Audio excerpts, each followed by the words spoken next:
जब कैंसर की डायग्नोसिस होती है और जो सबसे ज़्यादा इफेक्ट पड़ता है वो पड़ता है माँ बाप बनने के सपने पर।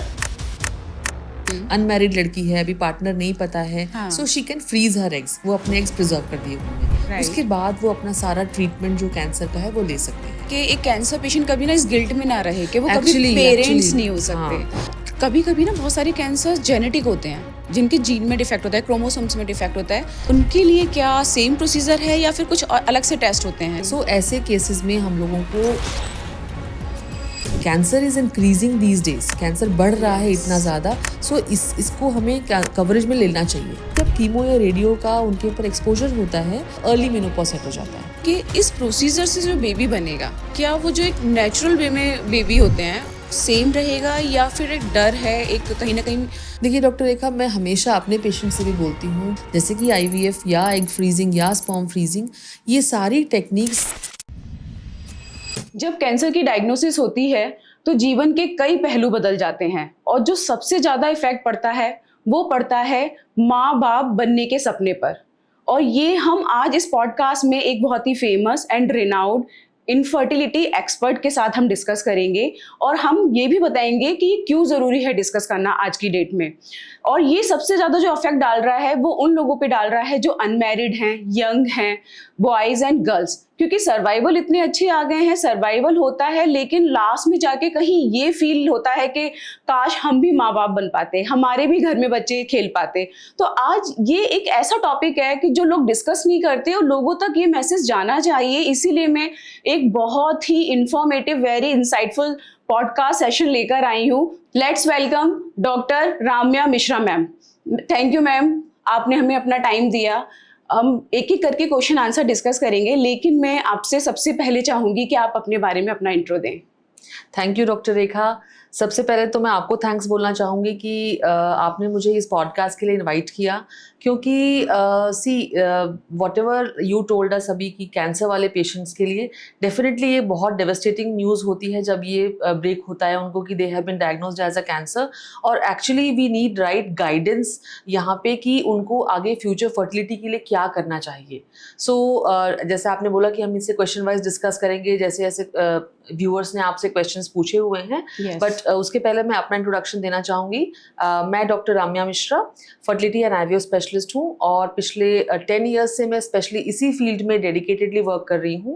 Eight present I am working in Lajpat Nagar Delhi, और इसके पहले मैं इंदिरा IVF में कार्यरत थी, जहाँ पे मैंने बहुत सारे पेशेंट्स को ट्रीटमेंट दिया है और ऐसे बहुत सारे केसेस देखे हैं जहाँ पे पेरेंट्स ये चाह रहे थे कि उनका फर्टिलिटी प्रिजर्व हो, क्योंकि दे वर डायग्नोज्ड एज कैंसर। उसके बाद जब मैं JP हॉस्पिटल में आई, उसके बाद अपोलो हॉस्पिटल में आई, सो मल्टीपल ऐसे बड़े हॉस्पिटल्स में आपके पास डेफिनेटली ऐसे केसेस आते हैं जहाँ पे उनको ये पता चला होता है कि they are suffering from cancer और one of the other organs, चाहे वो मेल्स हो चाहे फीमेल्स हो, और उसके बाद उन्हें किस तरीके से अपने आप को प्रिजर्व करना है, क्योंकि उनके जो स्पेशलिस्ट डॉक्टर्स जो उनको ट्रीट कर रहे होते हैं वो उनको गाइड करते हैं इस बारे में कि उनको अपनी फर्टिलिटी को कैसे प्रिजर्व करना है। स्पेशली ये आजकल इम्पॉर्टेंट इसलिए हो गया है क्योंकि we all know that after Covid, जैसे जिसको हम पोस्ट कोविड एरा भी बोलते हैं, अब we have seen many patients जिनको कि यंग एज में, अर्ली एज में कैंसर डायग्नोज हो रहा है। मेल्स हो, फीमेल्स हो, बच्चे हों, छोटे बच्चियाँ हों, डायग्नोज हो रहा है। So it is our responsibility to let them know that the treatments, बहुत एडवांसमेंट्स आ चुके हैं ट्रीटमेंट्स में कैंसर के, एंड सर्वाइवल रेट्स बहुत अच्छे हो चुके हैं। But at the same time they need to preserve their fertility also. So let's take up this topic, और जो questions आपसे viewers ने पूछे हैं, I would request you कि आप शुरू कर सकते हैं ना। बिल्कुल, थैंक यू मैम। ये एक्चुअली ना बहुत ही अनटच टॉपिक है, लोग डिस्कस भी नहीं करते, क्योंकि हम सभी जानते हैं जब भी कैंसर की डायग्नोसिस होती है हमारे दिमाग में एक ही थॉट होता है कि भाई इस बीमारी को खत्म करना है। और सबसे ज्यादा जो एक फियरफुल फैक्ट है वो ये है कि पता नहीं हम कितना सरवाइव करेंगे। राइट। तो आई थिंक मैम ये जो टॉपिक है, ये जो क्वेश्चन है इनफैक्ट दिमाग में कि हम कितना सरवाइव करेंगे, ये बहुत जरूरी है इनफर्टिलिटी और फर्टिलिटी प्रिजर्वेशन के लिए कि कौन कितना सरवाइव करेगा। आप कैसे चूज करते हैं कि कौन से पेशेंट्स को आपको अप्रोच करना चाहिए?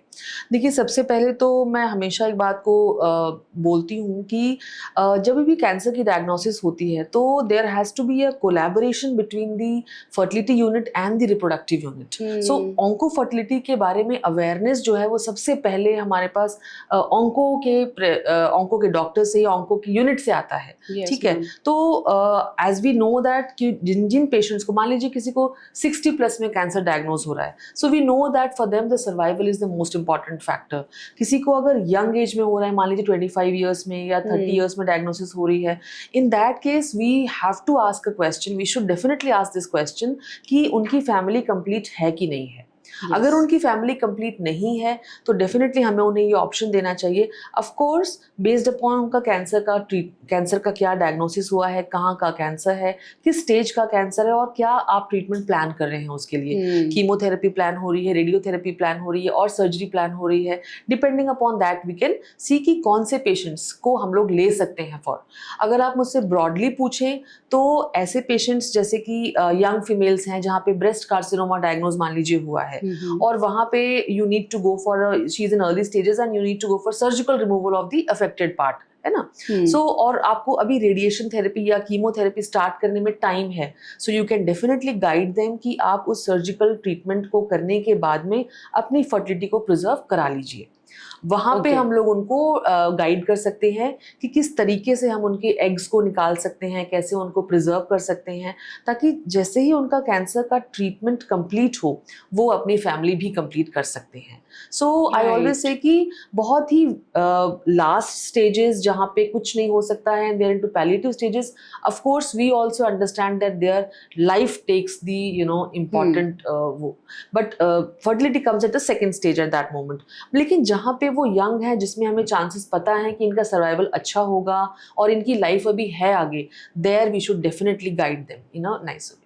राइट। सो कुल मिला के मैं थोड़ा समराइज करती हूँ। मैम ने बोला है कि किसको प्रिजर्व करना है ये इस बात पे डिपेंड करेगा कि क्या स्टेज है, क्या एज है पेशेंट की और कहाँ का कैंसर है। तो बेसिकली एज ए ऑन्कोलॉजिस्ट मुझे पता है जब कीमोथेरेपी पेशेंट को दी जाती है तो उनकी फर्टिलिटी में बहुत फर्क पड़ता है, चाहे वो फीमेल हो या मेल हो। जब हम रेडिएशन देते हैं, अगर हम जहाँ हमारा रिप्रोडक्टिव ऑर्गन है उस हिस्से का रेडिएशन प्लान कर रहा है, डेफिनेटली इनफर्टिलिटी होगी। बट सर्जरी इस बात पे डिपेंड करेगी कि कहाँ का कैंसर है। जैसे कि ब्रेस्ट कैंसर की सर्जरी हो रही है तो वहाँ पे हम रेडिएशन कीमो से पहले फर्टिलिटी प्रिजर्व कर सकते हैं। लेकिन मैम और मेरा जो हम लोगों का कंबाइंड जो डिसीजन है, जो एडवाइस है आप लोगों को, वो ये है जैसे ही कैंसर डायग्नोज हो और आप उस कैटेगरी में आते हैं कि आपकी शादी नहीं हुई है या शादी हो गई है, बेबी नहीं है, तो डेफिनेटली आप जाइए एक्सपर्ट के पास, अपने एग और स्पर्म प्रिजर्व कराइए। Right ma'am? बिल्कुल बिल्कुल। So okay, yes. अब ये इम्पोर्टेंट इसलिए होता है क्योंकि मान लीजिए कैंसर डायग्नोसिस हुई है और पेशेंट आपने हमारे पास में बोला कि जाकर के डॉक्टर से बात करके आइए, what are the options available. So as we know that in females the preservation of eggs start as a part of IVF process, ठीक है। सो उसमें हमें एग स्टिमुलेट करने होते हैं ओवरीज को, उसमें हमें एग्स रिमूव करने होते हैं बॉडी से, फिर उनको क्रायो प्रिजर्वेशन में डालना होता है। So that requires a cycle. But in patients of cancer अगर हमको ये ट्रीटमेंट जल्दी स्टार्ट करने हैं, मान लीजिए आपको रेडिएशन थेरेपी जल्दी स्टार्ट करनी है, कीमोथेरेपी जल्दी स्टार्ट करनी है, so there we don't want to waste any time. So cancer patients के लिए हमारे पास रैंडम स्टिमुलेशन प्रोटोकॉल्स भी होते हैं जहाँ पे we don't wait for their next cycle to start the treatment, because usually हम स्टार्टिंग ऑफ द पीरियड से स्टार्ट करते हैं, सेकेंड और third day of the cycle से हम लोग स्टिमुलेशन स्टार्ट करते हैं। बट इन कैंसर पेशेंट्स उनको रैंडम स्टार्ट स्टिमुलेशन किया जा सकता है, जिसमें कि हम लोग उनको उनके एग्स को जिस भी दिन वो हमारे पास आते हैं वहां से हम उनको स्टार्ट कर सकते हैं। The very next day we can start the injections, we can get the eggs from the body, we can preserve them and they can go for their treatment further, their cancer treatment further. Okay. So ma'am मेरा next question यही है, क्योंकि बहुत ज़रूरी है, बहुत से लोग शायद कमेंट में भी डालें कि ma'am what about those cancer diagnosis who are hormone responsible. Like बहुत सारे कैंसर मैम ऐसे होते हैं जो हमारी बॉडी में रिप्रोडक्टिव हार्मोन्स बन रहे हैं, उन पर डिपेंडेंट होते हैं। तो what are the solution for those type of diagnosis? देखिए, बेस्ट सबसे इंपॉर्टेंट ये होता है कि we always say that there has to be a multidisciplinary approach. जैसे मान लीजिए मेरे पास में पेशेंट आता है तो फर्स्ट ऑफ ऑल हम उनके सारे के सारे डायग्नोसिस, सारे के सारे पेपर्स, इन्वेस्टिगेशंस को चेक करते हैं and we try to find out कि which type of cancer is it, क्योंकि ये फर्टिलिटी प्रिजर्वेशन हमारे रिप्रोडक्टिव ऑर्गन से एसोसिएटेड होता है, इसलिए we need to know that whether these cancers are estrogen receptor और प्रोजेस्टेरोन रिसेप्टर रिस्पॉन्सिव और नॉट। अगर वो ERPR पॉजिटिव, जो आप लोग भी टेस्टिंग कराते हैं, ऐसे कैंसर्स हैं वो, so in that case we try to keep the levels of the hormones at a lower level so that it does not impact the आपका कैंसर को भी इम्पैक्ट ना करे और हमारा फर्टिलिटी वाला पोर्शन भी आ जाए। So there are certain special medications available which we use, we stimulate with those medications, जिससे कि आपके लेवल्स भी कम रहते हैं और आपके एग्स भी ठीक से स्टिमुलेट हो जाते हैं, and then we take them out from the body. They can be, we can prepare embryos from there, from the husband sperm, अगर शादी हो चुकी है वाइफ की, मैरिड कपल है, so we can get the sperms from the husband, prepare the embryos, freeze those embryos with us in the hospital, that is called cryopreservation, and these embryos are later on utilized after they complete their treatments. Okay, so जैसे कि ma'am ने बताया, ये समझना बहुत ज़रूरी है कि आपको किसी भी IVF एक्सपर्ट के पास जाके नहीं कराना है, आपको एक ऑन्को IVF एक्सपर्ट के साथ पास ही जाना है, क्योंकि कैंसर के मैनेजमेंट में उन्हें पता होता है कि क्या सही है क्या गलत है। आई थिंक मैम ये बहुत नेसेसरी है, क्योंकि mostly doctors are IVF expert, but उनको IVF के साथ साथ ऑन्को ट्रीटमेंट की नॉलेज हो, और वो अगर ये करें तो वो बेटर रिजल्ट देंगे। बिल्कुल, ये बहुत इंपॉर्टेंट हो जाता है। राइट मैम, तो मैं नेक्स्ट क्वेश्चन मैम यही है कि क्या बच्चों में भी ये ऑप्शन होता है? हाँ, देखिए यूजुअली क्या होता है, जो सबसे, अगर आप मुझसे पूछें कि मोस्ट इजीली अवेलेबल और सबसे अच्छे रिस्पॉन्स या रिजल्ट्स वाले प्रोसेसेस क्या हैं, so in case of males, अगर हम वो नॉर्मल अडल्ट मेल है, so they can freeze their sperm, वो अपने स्पर्म्स को फ्रीज कर सकते हैं, which has got very good survival rates, later on उनको थॉ करके हम फिर से यूटिलाइज कर सकते हैं। लेकिन जैसा कि आपने पूछा कि प्री प्यूबर्टी या फिर यंग एज के बच्चे हैं, so their eggs have, their sperms have still not matured, वो तो मैच्योर नहीं है।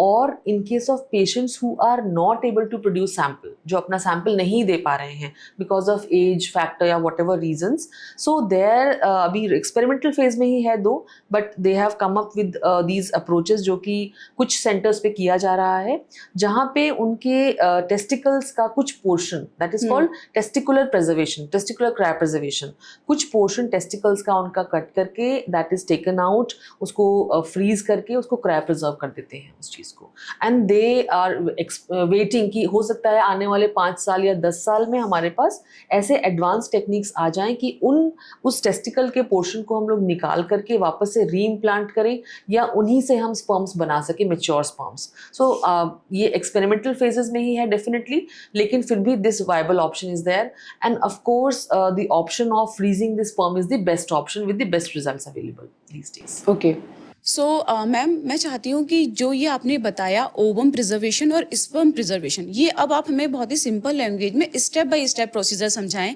कि अगर फीमेल है, यंग है, अनमैरिड है, तो उसे अपनी फर्टिलिटी कैसे प्रिजर्व करनी है।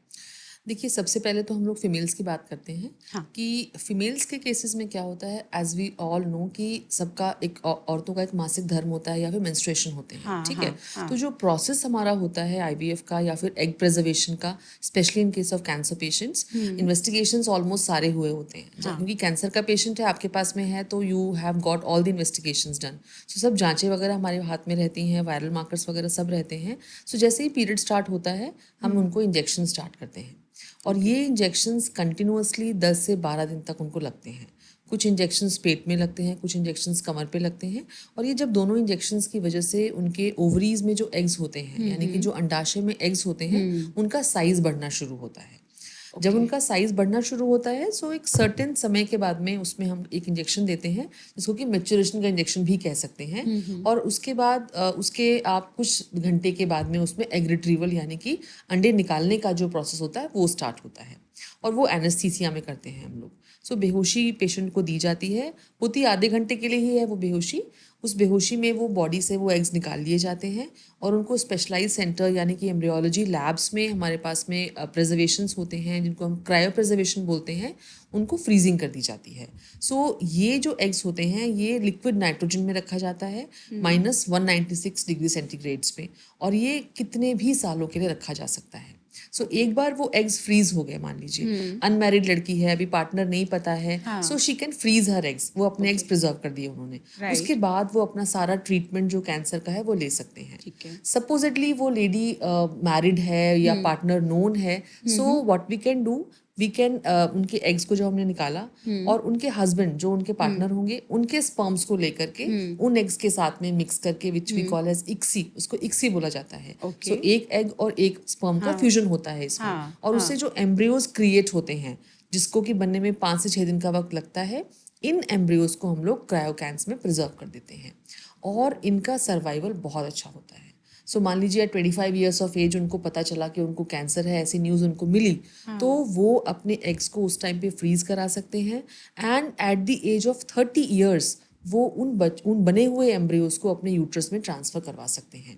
सो उनके जो एग्स की जो एज होगी या जो एम्ब्रियोज की जो एज होगी वो उनके उस टाइम की एज होगी। सो इस तरह से क्या होता है, ऐसे लोग, क्योंकि हमें पता है, आपको भी पता है कि कैंसर के जो पेशेंट्स होते हैं रेडियो एंड कीमो के बाद में फर्टिलिटी बहुत डाउन हो जाती है, इनफैक्ट कई केसेस में इरिवर्सिबल डैमेज हो जाता है। So they can have their own biological kids. So that is why we always say कि हमेशा एक यूनिट की तरह काम करना बहुत ज़रूरी है, क्योंकि this is also an aspect कि हमें अपनी क्वालिटी ऑफ लाइफ को सुधारने के लिए भी एक हैप्पीनेस चाहिए। And babies are they definitely bring something in our life and they add to the quality of life. ये बहुत ज़रूरी होता है। एंड मैम सबसे ज़रूरी चीज़ ये भी है ना कि एक कैंसर पेशेंट कभी ना इस गिल्ट में ना रहे कि वो कभी पेरेंट्स नहीं हो सकते। ये हमें बहुत समय पे बड़ा पता नहीं गिल्ट है। चला, समय पे पता नहीं चला, हम नहीं कर पाए, हमें किसी ने बताया नहीं, so that comes on later stages. वो बाद में जब पता चलता है ना कि नहीं, मेरे पास तो ये सुविधा भी थी और मैं उसको अवेल नहीं कर सकी या कर सका। सो ये तो हमारा फीमेल का पार्ट होता है and this is the easiest, ये सबसे आसान होता है, सबसे अच्छा होता है और सबसे अच्छे रिजल्ट्स के साथ होता है। दूसरा, अगर जैसे आपने पूछा मेल्स में क्या रहता है, सो मेल्स के केस में तो इट इज़ वेरी सिंपल, उसमें कोई दिक्कत वाली चीज़ नहीं होती है। दे कैन कम, उनके जो टेस्ट होते हैं वो वायरल मार्कर्स आप लोग कराते ही हैं, वायरल मार्कर की टेस्टिंग होती है। अगर सब चीज़ें ठीक हैं तो they have to give their sample, 1 to 2 days का एब्सटिनेंस होना चाहिए। वो सैंपल हमको अपना दे दें, उनके सैंपल को एग्जामिन करके और उसके बाद उसको फ्रीज कर दिया जाता है और वो भी कई सालों तक वैसे ही रह सकता है।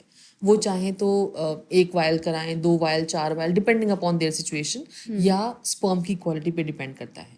अगर क्वालिटी अच्छी है तो 2 वायल्स में भी काम हो जाएगा बाद में। अगर क्वालिटी थोड़ी कॉम्प्रोमाइज्ड है स्पर्म सैंपल की, so they can have like 5-6 samples frozen, और फिर उसके बाद वो अपना ट्रीटमेंट कंटिन्यू कर सकते हैं।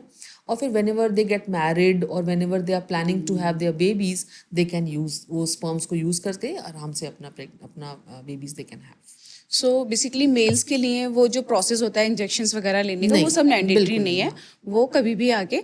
बट मैम आपके इससे पहले उसका स्पर्म का क्वालिटी एनालिसिस करते हैं? सी हमेशा क्या होता है, जैसे मैंने आपको बताया कि स्पर्म को फ्रीजिंग से पहले हमेशा क्वालिटी चेक होता है, दैट इज कि स्पर्म का काउंट कितना है, क्योंकि वो तो मैम नॉर्मल लोगों में भी कभी-कभी गड़बड़ हो सकता है। बिल्कुल, and post Covid era specially ये बहुत इंक्रीज हो चुका है।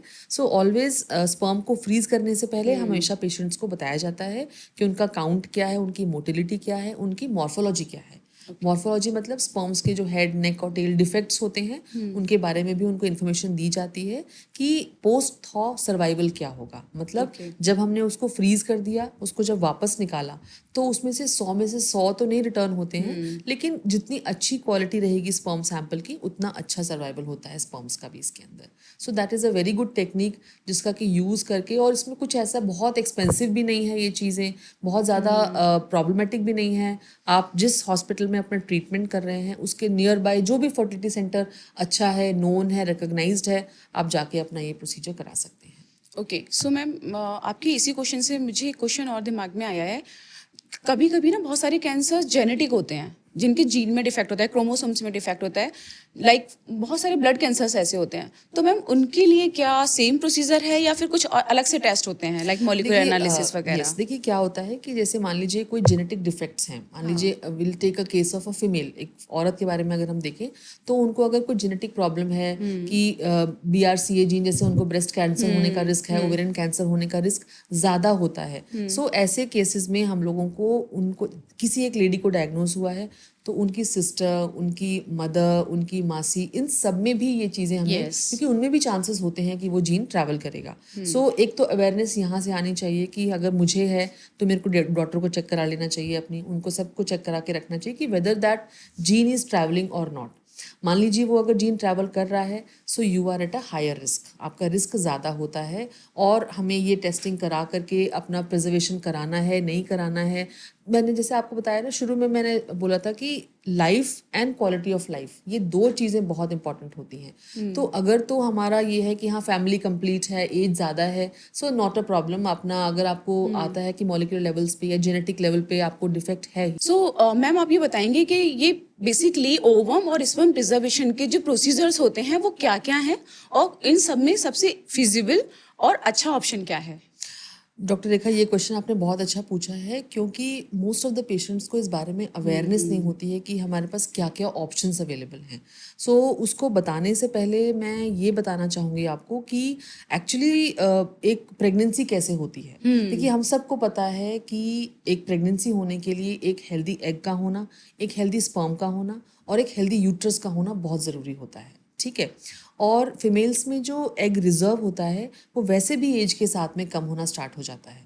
30-35 के बाद में एग रिजर्व डाउन होना वैसे ही स्टार्ट हो जाता है। So specially in case of cancer patients ये स्पीड से डाउन होना शुरू हो जाता है। सो हमको ये पता होना चाहिए कि एक पर्टिकुलर पेशेंट का एग रिजर्व क्या है ना। जब हम लोग ट्रीटमेंट के लिए जा रहे हैं या उनकी प्रिजर्वेशन के लिए जा रहे हैं तो उनका एग रिजर्व क्या है, क्योंकि जो ऑप्शंस अवेलेबल है ये डिपेंड करता है कि हम कितना बॉडी से निकाल सकते हैं उनके एग्स को। तो सबसे पहला जो स्टेप होता है, सबसे इजीली अवेलेबल, सबसे अच्छा जिसका चांसेस होते हैं हमारे को फर्टिलिटी प्रिजर्व करने में, उसमें एम्ब्रियो फ्रीजिंग। तो एग और स्पर्म के मिलने के बाद जो चीज़ बनती है, जिसको हम हिंदी में भ्रूण भी कहते हैं, उसको हम लोग एम्ब्रियो फ्रीजिंग बोलते हैं, ठीक है। सो इसमें जैसे मैंने आपको प्रोसीजर बताया कि एग्स को बनाने के लिए हमें इंजेक्शंस लगाने होते हैं, फिर वो इंजेक्शंस के बाद बेहोशी से एग्स निकाले जाते हैं। तो जैसे ही हमने इन एग्स को बॉडी से बाहर निकाला तो हमने उनके हस्बैंड का स्पर्म लेकर के एम्ब्रियो क्रिएट किया, और उसमें डिविजन स्टार्ट होते हैं, और उसको जो मैंने बताया 5 to 6 डेज का वक्त लगता है। उसको होने के बाद में जब हमको उनको फ्रीज करते हैं, that is called embryo freezing. उसका सर्वाइवल सबसे अच्छा होता है, मतलब कि post thawing there is no loss. अगर हमने 2 ब्लास्टोसिस्ट फ्रीज किए हैं, so there is 99% chance that 2 blastocyst हमको वापस मिल जाएंगे आराम से। So this is the most common and best available option to us in case of females. So that is called embryo freezing. The second step is oocyte freezing. मान लीजिए patient unmarried है, breast cancer diagnose हो गया, या अभी single हैं, अभी शादी के लिए प्लान कर रहे हैं और कैंसर डायग्नोज हो गया, या in certain cases even if she is not having cancer, एक नॉर्मल पेशेंट की अगर हम बात करें, so she wants to delay her pregnancy की अभी नहीं, हमको शादी नहीं करनी है, अभी मेरा करियर मुझे देखना है, everything. So these kind of patients they can go for their oocyte freezing या एग फ्रीजिंग, ठीक है। इसको हम सोशल एग फ्रीजिंग भी बोलते हैं कभी कभी। जैसे कैंसर के पेशेंट्स में तो ये मेडिकल एग फ्रीजिंग कही जाएगी, क्योंकि मेडिकली इंडिकेटेड है ना, उनको ज़रूरत है इसलिए वो करवा रहे हैं। बट नाउअडेज हमारे पास जो गर्ल्स आ रही हैं वो सोशल एग फ्रीजिंग के लिए भी आ रही हैं, जिसमें सेम प्रोसीजर होता है जैसे एम्ब्रियो फ्रीजिंग का होता है, वैसे सेम प्रोसीजर होता है। इंजेक्शंस उनको लगते हैं, एग्स ग्रो करते हैं, उनको बाहर निकाला जाता है, और उनकी स्टेजिंग करके, स्टेजिंग में M1 स्टेजिंग होती है, M2 स्टेजिंग होती है, GV स्टेजिंग होती है। सो बोलते हैं कि जो M2 स्टेजिंग होती है ये सबसे मेच्योर वाले एग्स होते हैं, इनको फ्रीज कर दिया जाता है। तो मान लीजिए आपके 10 एग्स निकलते हैं बॉडी से, और 10 में से हमारे 7 मेच्योर हैं, सपोजिटली जस्ट अ नंबर, अगर 7 मेच्योर हैं तो इन 7 एग्स को हम लोग फ्रीज कर देंगे। तो ये हमने सिर्फ आपके एग को फ्रीज किया है, और इसका जो सर्वाइवल रेट है वो स्लाइटली लोअर होता है as compare to embryo freezing, ठीक है। बट स्टिल क्योंकि ये ऑप्शन, ये oocyte फ्रीजिंग या एग फ्रीजिंग की वजह से आपके पास ये ऑप्शन अवेलेबल है कि फ्यूचर में 4 साल 5 साल बाद आप अपने प्रोस्पेक्टिव पार्टनर या जिससे आपकी शादी होने वाली है उनके स्पर्म्स को लेकर के अपने एग्स के साथ में फ्यूज़ करवा सकते हैं और यूज़ कर सकते हैं। सो ये एक बहुत बड़ा ऑप्शन है जो कि आजकल गर्ल्स भी अवेल कर रही हैं, specially for unmarried females who are either divorced or are unmarried or not planning to get married, वो अपना fertility को preserve कर सकती हैं। थर्ड जो प्रोसीजर होता है, जैसे हमने डिस्कस किया एम्ब्रियो फ्रीजिंग, एग फ्रीजिंग, जो थर्ड होता है वो स्पेशली उनके लिए है जहाँ पे हमारे पास टाइम नहीं है, तुरंत स्टार्ट करना है। सो इस तरह के पेशेंट्स, उनके अंडाशय या एग जो हमारा ओवरीज होती हैं उसके कुछ पोर्शन को लेप्रोस्कोपिकली निकाल करके और उसको फ्रीज कर दिया जाता है। सो इस वाले एग के पोर्शन को लेटर ऑन हम फिर से यूज़ कर सकते हैं to get their own biological children. ये थोड़ा सा अर्ली स्टेजेस में है बट स्टिल ये भी अवेलेबल होता है। चौथा जो एक प्रोसीजर और है, मान लीजिए आपको रेडिएशन थेरेपी प्लान करनी है, पेशेंट को कैंसर डायग्नोज हुआ है और आपको रेडिएशन उसका पेल्विक एरिया का प्लान करना है। सो उस केसेस में हम लोग ये भी कर सकते हैं कि ओवरीज को ट्रांसपोजिशन भी किया जाता है, that is called ovarian transposition, जिसमें कि उफोरोपेक्सी भी बोलते हैं उसको हम लोग। तो एक ओवरी जो होती है जहाँ पे उसकी नॉर्मल पोजीशन होती है वहाँ से थोड़ा सा डेविएट कर देते हैं उसको। ये प्रोसीजर मैम मुझे याद आ रहा है, हम लोग रेडिएशन प्लानिंग में अनमैरिड फीमेल्स में कराते थे। सो दैट कि वो आपकी फील्ड ऑफ रेडिएशन से डिस्टेंस में चला गया, तो आप अगर रेडिएशन दे रहे हैं उनको लेड शील्ड लगा करके भी, सो उनके उस पर इफेक्ट कम पड़े। कंप्लीटली तो निगेट नहीं कर सकते हैं, मतलब ये नहीं है कि 100% उसको इफेक्ट नहीं पड़ेगा। स्कैटर रेडिएशंस भी हमको पता है कि जाते ही हैं, but still it is a good option, good viable option available. So females के केस में ये 4 option, embryo freezing, egg freezing, आपका ovarian transposition and preservation of ovary का कुछ portion, these are the good options available to preserve their fertility. कर सकते हैं इसको। सो मैम जैसे कि आपने 4 ऑप्शंस बताए फीमेल्स के लिए, तो मैरिड के लिए ओवम प्रिजर्वेशन इज बेस्ट और अनमैरिड के लिए नहीं, मैरिड के लिए एम्ब्रियो फ्रीजिंग इज गुड, जहाँ पे आपका पार्टनर है, because after the fusion it becomes an embryo. अलग अलग अगर वो है तो एक एग है और एक स्पर्म है, लेकिन जब वो फ्यूज कर गया तो इट बिकम्स एन एम्ब्रियो। तो embryo preservation is best because best survival rates होते हैं उसमें। ओके। और मेल के केस में सिर्फ एक ही तरीका है प्रिजर्वेशन का? देखिए मेल्स के केस में मोस्टली, जैसे हमने पहले भी डिस्कस किया, most easy is they give their sample and we preserve that sample, that is cryopreservation in cryologs. इसके अलावा अगर प्री प्यूबर्टल मेल्स हैं, यानी कि जिनकी एज अभी कम है, जो बच्चे हैं, जैसे आपने AML की बात की, या कोई और डिजीज हुई है बच्चे को, सार्कोमा कई बार हो जाता है, कैंसर थेरेपी देना, उनको कीमोथेरेपी, रेडियोथेरेपी की जरूरत पड़ रही है। सो ऐसे केसेस में और हम लोग उनके टेस्टिकल्स को का कुछ पोर्शन लेकर के, यानी कि उनके अंडकोश जो होते हैं, पुरुषों में जो अंडकोश होते हैं उसका कुछ पोर्शन सर्जिकली रिमूव करके और उसको हम लोग फ्रीज कर सकते हैं, और उसके से स्टेम सेल्स निकाल के, या फिर जो हमारे पास उसमें जो पोटेंशियल होता है लेटर ऑन, उसको हम लोग आजकल तो बहुत सारे न्यू टेक्निक्स भी आ गए हैं जिससे कि हम लोग उनको वापस से री इम्प्लांट कर सकते हैं उनके टेस्टिकल्स में, जिससे वहाँ से कुछ स्पर्म्स प्रोड्यूस जब मेच्योर हो जाते हैं, so they can have either normal babies भी हो सकते हैं उनको, नहीं तो IVF का तो हम लोग यूज़ कर ही सकते हैं उसमें। Okay, great. सो मैम अभी जो हम नेक्स्ट क्वेश्चन का डिस्कशन करेंगे दैट इज़ वेरी नेसेसरी, क्योंकि आपने इतने अच्छे ऑप्शंस बताए, बहुत से लोगों को बहुत होप मिली है। बट मेरा जो सबसे ज़रूरी क्वेश्चन है ना वो ये है कि what about cost? Is it feasible for everyone? क्या ये पैनल में कवर होते हैं, TPA में कवर होते हैं? क्या बेस्ट अफोर्डेबिलिटी रहती है उनकी? देखिए अभी तक तो जो हमारे इंडिया में सब चीज़ें चल रही थी उसमें IVF और डेंटल, ये 2 चीज़ें कवर नहीं हो रही थी TPA के थ्रू या फिर हमारे इंश्योरेंसेस के थ्रू। बट रिसेंटली हम अभी वी हैव कम अक्रॉस कि कुछ कंपनीज या कुछ ऑर्गेनाइजेशंस आ रहे हैं एंड दे आर सेइंग कि हाँ this should be made. In fact ये demand from doctors also this has gone कि cancer is increasing these days, cancer बढ़ रहा है इतना ज़्यादा, सो इसको हमें कवरेज में लेना चाहिए क्योंकि ये थेरेपी थोड़ी सी एक्सपेंसिव होती है, बट ऐसा नहीं है कि ये अफोर्डेबल नहीं है। अगर हम स्पेशली मेल्स की बात करें तो स्पर्म का क्रायोप्रिजर्वेशन या स्पर्म की जो फ्रीजिंग होती है वो बहुत एक्सपेंसिव नहीं होती है।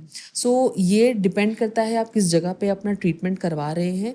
इसका जो कॉस्ट होता है ये वेरी करता है from 10,000 to 40,000 yearly charge, that depends. और आपको इसका पर ईयर रिन्यूअल कराना होता है जिससे कि आपके स्पर्म्स को हॉस्पिटल में सेफ रखा जाए। So I think this can be, अगर हमको बोला जाए कि हाँ आप अपने बच्चे चाहते हैं आगे फ्यूचर में, so this is something which we can afford. कि डेफिनेटली कैंसर ट्रीटमेंट तो डेवस्टेटिंग होता ही है, बहुत एक्सपेंसिव भी है, उसमें भी इमोशनली आदमी ड्रेन्ड आउट हो जाता है, फिनेंशियली भी ड्रेन्ड आउट हो जाता है। बट एक अगर हम फ्यूचर की बात करें कि अगले 5 साल में या 3 साल में मैं अपना I can have my own baby, so this goes well with this, इसमें हम लोग कर सकते हैं इस चीज़। चीज़ को। सो मैम बेसिकली एक प्रोसीजर कॉस्ट होता है, फिर उनको एनुअली मेंटेनेंस कॉस्ट देना। Maintenance, yes. That is renewal cost. We call this renewal cost. So renewal cost is also 10 to 15,000 yearly charge. Not a very वो आप उसको दे सकते हैं क्योंकि वो जिस जगह पे रखे जाते हैं that requires temperature maintenance, liquid nitrogen जैसा मैंने पहले बताया वो expensive आती है, उसका lab में management, उसका क्योंकि embryologist और andrologist ये पूरा फिर उसका ध्यान रखते हैं कि अगर उसका मेंटेनेंस ठीक से नहीं हुआ so your sperms may become non-viable also. है ना, तो इसीलिए ये ज़रूरी है कि उस चीज़ को, इसीलिए शायद अभी गवर्नमेंट सेटअप्स में या फिर अभी इंश्योरेंस कंपनीज इसके लिए बहुत ज़्यादा एंथुजियास्टिकली नहीं आगे आए हैं, but gradually they are coming up, आ रही है। ओके, सो बेसिकली मैम ये कितने साल तक हम रख सकते हैं? ये पेशेंट का चॉइस रहता है या कुछ रूल्स हैं इसके लिए? देखिए इसमें सबसे पहले तो रूल्स भी काफ़ी सारे हैं, लेकिन जैसे आईवीएफ के लिए मैं अगर स्पेशली बात करूं तो एज लिमिट्स होती हैं हमारे पास में कि हम 21 to 50 ईयर्स ऑफ फीमेल का ही आईवीएफ कर सकते हैं या मेल्स में अप टू 55 ईयर्स हम कर सकते हैं। But when it comes to cancer patients, जब कैंसर पेशेंट्स की बात आती है तो यहाँ पे यंग पेशेंट्स का भी कोई दिक्कत नहीं होती है। It is allowed, you can keep it for any number of years. 10 years तक भी आप आराम से अपने स्पर्म्स को या एग्स को फ्रीज करा के रख सकते हैं। जैसे मान लीजिए 12-13 ईयर्स में आपको डायग्नोज हुआ एंड द बच्चा is able to give their sample, वो दे सकते हैं अपना सैंपल, तो उनको ये गाइड किया जाता है, समझाया जाता है कि आपको अपना सीमन सैंपल देना है और उसको हम लोग फ्रीज कर लेंगे, 10 ईयर्स तक आगे तक रहेगा वो। सो इस on that pretext yes they go for it, लोग करवाते हैं इस चीज़ को।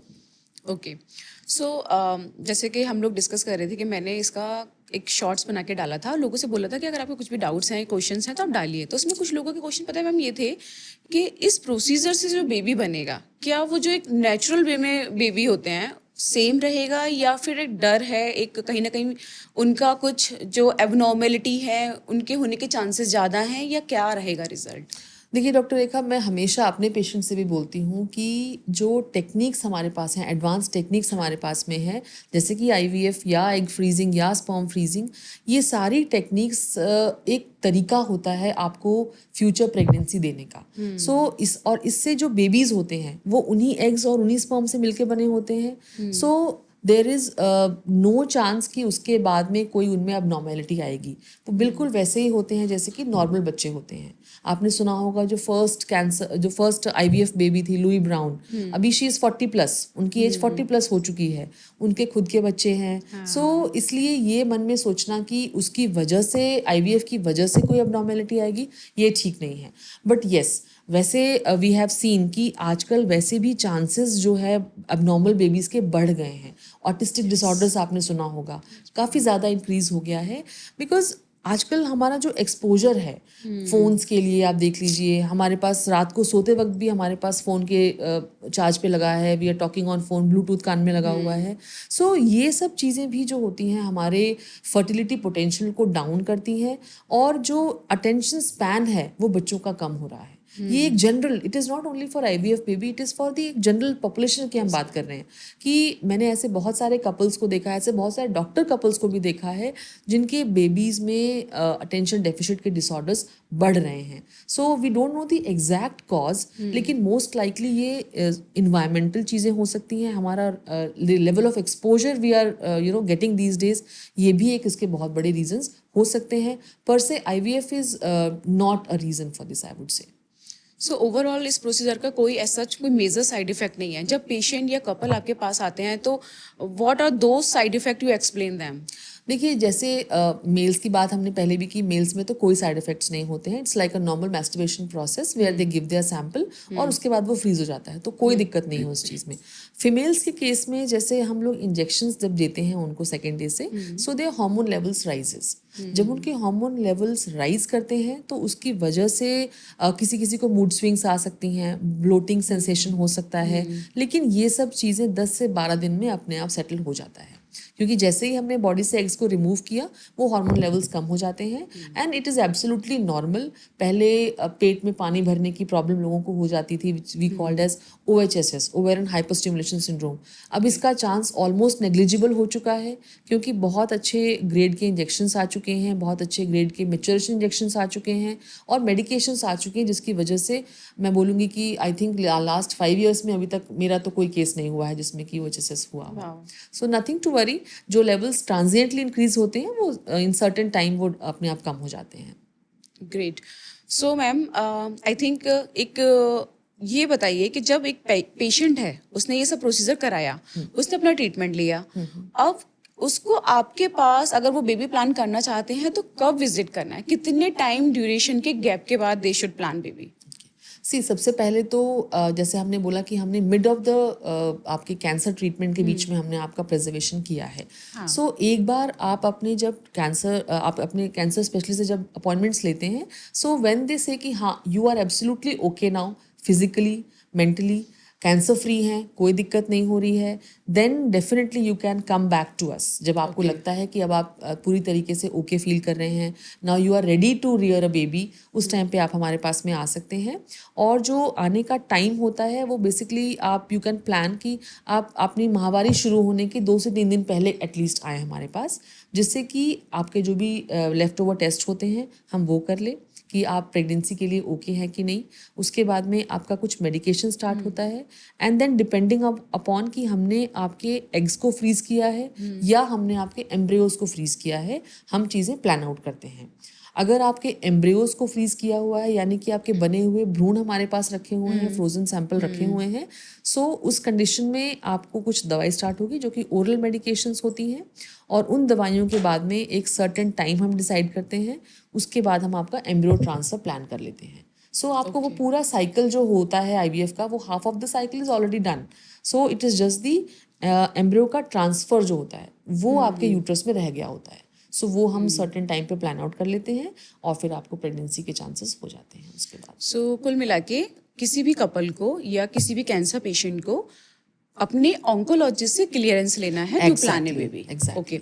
सो बेसिकली जैसे कि अभी आप एक्सप्लेन कर रहे थे कि अगर फीमेल पेशेंट सर्वाइवर है और उनके जब मेंस्ट्रुअल साइकिल रिज्यूम होती है, रीस्टार्ट होती है, तब उन्हें आपके पास विजिट करना है. यहाँ पे मैम मेरा एक क्वेश्चन है, एज ए ऑन्कोलॉजिस्ट अक्सर मैं देखती हूँ जो मेरे कैंसर पेशेंट्स होते हैं ना, स्पेशली फीमेल, अगर उनको कीमोथेरेपी नहीं लगी है और पेल्विक एरिया की मैलिग्नेंसी नहीं है तब तो कोई इशू नहीं है, लेकिन जनरली ऐसे पेशेंट में लॉस ऑफ मेंस्ट्रुअल साइकिल हो जाता है. That is called premature ovarian loss, यानी कि उनमें पीओआर हम लोग देखने को मिलता है. सो उनको बिल्कुल वैसे ही ट्रीटमेंट किया जाता है जैसे कि हम लोग मीनोपॉजल पेशेंट्स में करते हैं.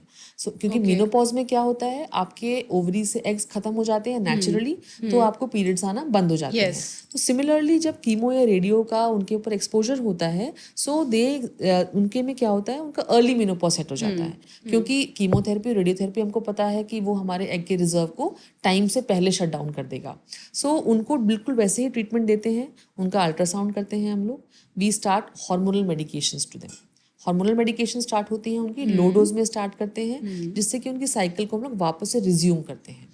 जब उनको वापस से साइकिल्स रिज्यूम हो जाती हैं, जो कि ओरल मेडिकेशंस की वजह से हैं, not because of their eggs in the ovaries, उनकी बॉडी के हार्मोन्स की वजह से नहीं है, वो उनके जो हार्मोन्स हमने उनको ओरली दिए हैं, मुंह से दिए हैं, उससे उनके साइकिल्स रेगुलेट करते हैं. जब उनकी साइकिल्स रेगुलेट हो जाती हैं, उसके बाद हम लोग एम्ब्रियो ट्रांसफर प्लान करते हैं ऐसे केसेस में. सो दे कैन हैव. सो मेरा नेक्स्ट क्वेश्चन मैम ये है कि व्हाट अबाउट दोज केसेस जिनमें साइकिल रिज्यूम नहीं हो रही है, मतलब लाइक कुछ ऐसा ट्रीटमेंट हुआ कि फंक्शनिंग हो ही नहीं सकती, तो उन केसेस में क्या ऑप्शन है? सी आई थिंक अगर ऐसा कुछ हुआ है कि हम उनको साइकिल्स रिज्यूम नहीं कर सकते हैं, that means there is some end organ damage. End organ is जो आपका वो ऑर्गन है जिससे कि हम यूट्रस या गर्भाशय कहते हैं, उसके ऊपर इतना नेगेटिव इम्पैक्ट पड़ा है कि उसकी लाइनिंग खराब हो गई है या वो आपस में चिपक गई है यूट्रस की लाइनिंग.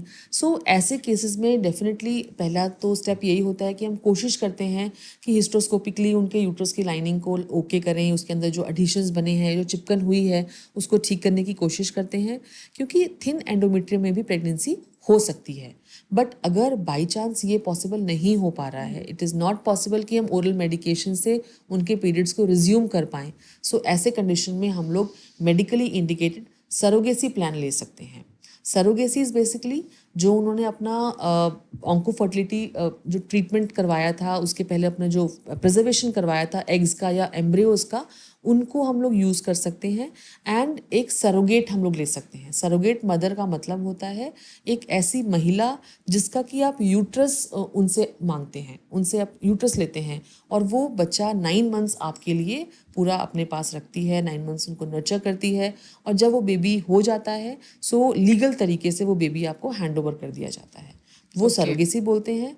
बट रिसेंटली सरोगेसी पे बहुत सारे लॉज आए हैं 2021 मैं एक्चुअली 22 उसी में। क्वेश्चन पे आने हाँ जी, वाली हाँ थी कि जी। मैम आजकल सरोगेसी इतना इजी नहीं इतना है। ईजी नहीं है बट मेडिकली इंडिकेटेड केसेस में गवर्नमेंट इज़ फ्लेक्सिबल और वो आपको ये ऑप्शन देते हैं कि अगर हम आपको लिख के दे रहे हैं या आपको मेडिकल बोर्ड से ये अप्रूवल मिल गया है कि आपका यूट्रस इस लायक नहीं है या आपको लिए सेफ नहीं है, so you can opt for surrogacy, जहाँ पे एक सरोगेट आपको अपना लेकर के आना होता है which is called altruistic surrogacy now. Altruistic means आपका कोई रिलेटिव होना चाहिए या आपका कोई फ्रेंड होनी चाहिए या आपका कोई ऐसा क्लोज पर्सन होना चाहिए जो कि आपके लिए ये 9 मंथ्स का सरोगेसी यानी 9 मंथ्स का बेबी को रियर कर सके। सो दैट वो ऑप्शन भी आप डेफिनेटली ले सकते हैं। और मैम ये म्यूचुअल होता है क्योंकि क्या ये अलाउ है कि मुझे नहीं पता ज़्यादा मुझे इसकी इस डिटेल के बारे में, बट आप इस फील्ड के एक्सपर्ट हो तो शायद अच्छे से एक्सप्लेन कर पाएँ कि अगर पे करके पेमेंट का लालच देकर किसी को ला रहे हैं तो वो अलाउड नहीं Definitely है not, क्योंकि definitely अच्छा not. मैम अगर कोई इंटेंशनली करना चाहता हो कि मैं रेडी हूँ but I need some money, ये उसकी चॉइस है। नहीं एक्चुअली ये शुरुआत में था पहले 2021 से पहले India was a very big hub for surrogacy, लेकिन अभी क्योंकि उसमें बहुत एक्सप्लॉयटेशंस हो रहे थे है ना, जो सरोगेट्स थी उनके बहुत एक्सप्लॉयटेशंस हो रहे थे, कुछ किसी की डेथ भी हुई थी जिसकी वजह से ये लॉ आया है। And I feel that it is good कि जो जिसको रिक्वायरमेंट है एक्चुअली सरोगेट्स की वो उसको डेफिनेटली आपको किसी को बहुत क्लोज को ही ये चीज़ बोलनी पड़ेगी। मुझे ध्यान आ रहा है आई थिंक 4 to 5 years पहले जब तक ये लॉ नहीं आया था तब मेरे पास एक कपल आए थे जिसमें वाइफ की यूट्रस बिल्कुल भी नहीं ठीक था, उनको एशरमैन्स जिसमें कि यूट्रस के अंदर बहुत सारे एडिशंस होते हैं and she was not able to कि वो बच्चा नहीं उनको हो सकता था। सो वो अपनी नंद को लेके आई थी है ना, सिस्टर इन लॉ को लेकर आई थी और वो और एक्चुअली में उनकी जो सिस्टर इन लॉ थी उनकी डॉटर लेकर के आई थी उनको। She was a lawyer. उन्होंने बोला कि हाँ मेरी मम्मा will become the surrogate for her and then उनकी वो एक्चुअली में उनकी सिस्टर इन लॉ थी, उन्होंने पूरा 9 मंथ्स वो she was 45 at that time, उस टाइम पे उन्होंने रियर किया बेबी को, यूट्रस को प्रिपेयर करके and they have a baby boy now.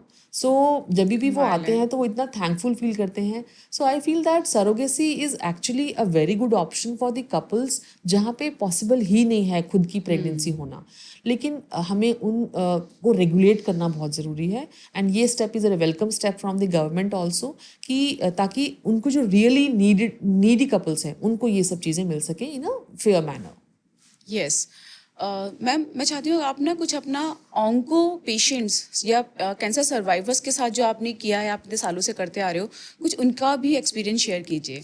बहुत अच्छा लगता है। अभी रिसेंटली एक कपल थे जिनके कि हस्बैंड को लिम्फोमा डायग्नोज हुआ था एंड उनको बोला गया था, दिल्ली में ही बोला गया था कि आपको हमको कीमो और रेडिएशन थेरेपी देना है। बट उनके ऑन्को स्पेशलिस्ट ने उनको रेफ़र किया कि पहले आप जाइए अपना प्रिजर्वेशन स्पर्म प्रिजर्वेशन करवा के आइए। सो वो आए थे और उनका स्पर्म हम लोगों ने प्रिजर्व किया था आज से 3 साल पहले एंड रिसेंटली अभी आई थिंक लास्ट मंथ ही दे केम अप कि हाँ now we want to have baby, he is fully okay, उनको कोई दिक्कत नहीं थी। हमने वाइफ को स्टिमुलेट किया जैसे मैंने आपको प्रोसीजर बताया, स्टिमुलेट करके उनके वो फ्रोजन स्पर्म्स को हमने यूज़ किया और उससे now she is pregnant with twin babies. So these are the few things और वो इतना ब्लेसिंग्स देते हैं ना कि हमें लगता है कि actually this is a very big boon to the couples जो कि किसी वजह से इस तरह की चीज़ों में या फिर जो कैंसर्स जैसी चीज़ें आ गई हैं उनकी वजह से वो लोग परेशान थे, लेकिन दे can have there babies now. Advancements तो डेफिनेटली बहुत आ गए हैं इस चीज़। राइट। सो बेसिकली मैं यही कहना चाहूँगी कि एज ए ऑन्कोलॉजिस्ट हम लोग रेफ़र करते हैं, एटलीस्ट हम उन्हें एक ऑप्शन देते हैं कि आपका ये ट्रीटमेंट होगा, अगर आपको बेबी प्लान करना है तो आप ये कर सकते हैं। लेकिन एज ए कैंसर पेशेंट ये आप लोगों को भी पता होना चाहिए कि कुछ ऐसे ऑप्शंस भी होते हैं, क्योंकि डॉक्टर के साथ मेरा ये पॉडकास्ट करने का पर्पज़ है एक नॉर्मल आम इंसान को अवेयर करना। क्योंकि कभी कभी क्या होता है ना, बहुत सारे ऐसे सेंटर्स हैं जहाँ ह्यूज लोड होता है पेशेंट का and they are like okay diagnosis हुई, ट्रीटमेंट दे दिया, स्टार्ट कर दो, क्योंकि मैम हर एक का फोकस यही होता है कि भाई कैंसर खत्म करना है। तो अगर बाई चांस नहीं आपको ये एडवाइस होता है या सजेस्ट होता है तो at least you can ask Ask, them. definitely. आप पूछ सकते हो कि सर इससे क्या साइड इफेक्ट आएगा, मैं फ्यूचर में पेरेंट बन पाऊंगा नहीं बन पाऊंगा, क्या अदर ऑप्शन है। तो ये इसलिए एक पॉडकास्ट आप सबके सामने ये बन रहा है, अपलोड होगा, और इसका पर्पस ये है कि सारे लोगों को ये इन्फॉर्मेशन होना, as a cancer patient, survivor और फैमिली मेम्बर्स। तो मैं आपको लास्ट में यही रिक्वेस्ट करूंगी कि जितना ज़्यादा मैक्सिमम शेयर हो पाए ये प्लीज़ करिएगा। और ये ऐसा नहीं है कि कैंसर पेशेंट को ही पता होना चाहिए, सर्वाइवर को पता होना चाहिए, ये एज ए ह्यूमन बीइंग हम लोगों की रेस्पॉन्सिबिलिटी है कि क्या ऑप्शंस होते हैं ये नॉलेज के लिए हमें पता होना चाहिए। तो thank you so much ma'am. मैं लास्ट में यही कहूँगी कि आपने इतना अच्छा इन्फॉर्मेशन शेयर किया जो बहुत ही नेग्लेक्टेड है, लोग डिस्कस नहीं करते हैं, एटलीस्ट उन्हें ऑप्शन पता होना चाहिए। एंड वन मोर रिक्वेस्ट कि वीडियो के एंड में आप अपना जो होते हैं ना इन्फॉर्मेशन, कि अगर किसी को ये ऑप्शन ऑप्ट करना है तो कहाँ वो आपको अप्रोच करें, किस नंबर पे अपना अपॉइंटमेंट बुक करें, वो सारा इन्फॉर्मेशन थोड़ा सा हमारे इस पॉडकास्ट के एंड में बता दीजिए।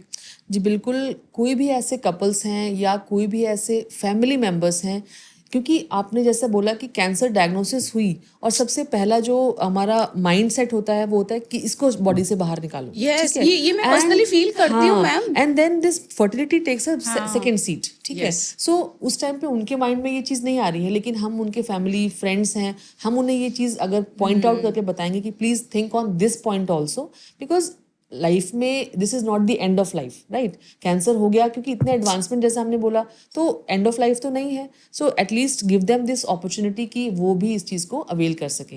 अगर आपको कोई भी इंफॉर्मेशन इसके बारे में और चाहिए तो डेफिनेटली मैं अपने यू कैन कॉन्टैक्ट मी, और नंबर मेरा नीचे आपको मिल जाएगा लिंक में, आप उसमें शेयर कर सकते हैं अपने क्वेश्चंस को भी, आप हमसे पूछ सकते हैं और कॉन्टैक्ट कर सकते हैं इस रिगार्डिंग कि आपको कोई और इन्फॉर्मेशन चाहिए या कोई और गाइडेंस चाहिए। Will be happy to do that. मैं इस पॉडकास्ट के डिस्क्रिप्शन में मैम का कॉन्टैक्ट नंबर, मैम के सेंटर का एड्रेस सब कुछ मेंशन कर दूंगी, और मैम के जो भी सोशल मीडिया हैंडल्स हैं उनका लिंक भी शेयर कर दूंगी, तो मैम को आप डायरेक्टली अप्रोच कर सकते हैं। Thank you so much ma'am for having me here and giving me your time. Thank you so much doctor Rekha, मुझे भी एक्चुअली बहुत अच्छा लगा क्योंकि ये टॉपिक, ये जो एक विषय है ना, ये वाकई में बहुत ज़्यादा मन को छू लेने वाला है। Yes, ma'am. और अगर हम किसी को कुछ खुशियाँ दे पाते हैं आफ्टर दिस जर्नी ऑल्सो, सो अगर दो भी कपल्स हमारे इस पॉडकास्ट के थ्रू किसी को फ़ायदा होता है, so will be happy for that. Thank you so much. Thank you.